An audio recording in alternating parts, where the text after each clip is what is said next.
బాపట్ల జిల్లా పర్చూరులో ఓట్ల తొలగింపు వ్యవహారం డొంక కదలబోతోంది. దీనిపై విచారణకు సిట్ ఏర్పాటు చేసింది సర్కార్. గత ప్రభుత్వ హయాంలో సంచలనం సృష్టించిన ఈ కేసులో పాత్రధారులు, సూత్రధారులు ఎవరనే విషయం బయటకొచ్చే అవకాశాలున్నాయి. గత ప్రభుత్వ హయాంలో ఎన్నికలకు ముందు పర్చూరు నియోజకవర్గంలో భారీగా ఫామ్ 7 దరఖాస్తులు నమోదయ్యాయి.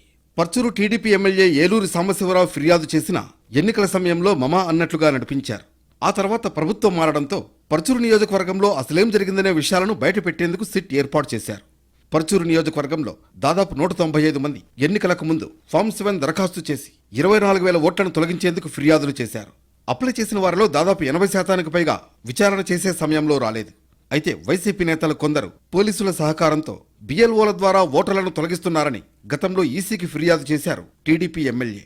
అప్పట్లో ఓ సీఐ సహా 2 ఎస్ఐలు, పలువురు రెవెన్యూ అధికారులను కూడా ఎన్నికల సంఘం సిఫారసుల మేరకు సస్పెండ్ చేశారు. దీనిపై విచారణ చేపట్టిన అధికారులు 12 మందిపై మాత్రమే కేసులు నమోదు చేశారు. పర్చూరు నియోజకవర్గ వైసీపీ ఇన్ఛార్జిగా ఉన్న ఆమంచి కృష్ణమోహన్ ఆధ్వర్యంలోనే ఈ వ్యవహారం మొత్తం నడిచినట్లు గతంలో ఎమ్మెల్యే ఏలూరి ఆరోపించారు. ఈలోపు ఎన్నికలు రావడం, టీడీపీ భారీ మెజార్టీతో అధికారంలోకి రావడం, పర్చూరు నియోజకవర్గంలో 23,000 ఓట్ల మెజార్టీతో తిరిగి ఏలూరు గెలవడం జరిగాయి. దీంతో మరోసారి ఓట్ల తొలగింపుపై విచారణ జరపడానికి సిట్ వేయాలని ప్రభుత్వాన్ని ఎమ్మెల్యే ఏలూరు కోరారు. దాని ఆధారంగా ప్రభుత్వం ఓట్ల తొలగింపు అవకతవకలపై విచారణ జరిపేందుకు సిట్ను నియమిస్తూ ఉత్తర్వులు జారీ చేసింది.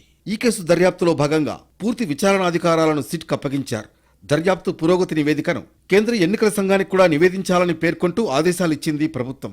ఈ కేసులో ఎవరినైనా అరెస్టు చేసేందుకు, సోదాలు చేసేందుకు, ప్రశ్నించేందుకు సిట్కు పూర్తి అధికారాలు ఉన్నాయని స్పష్టం చేసింది.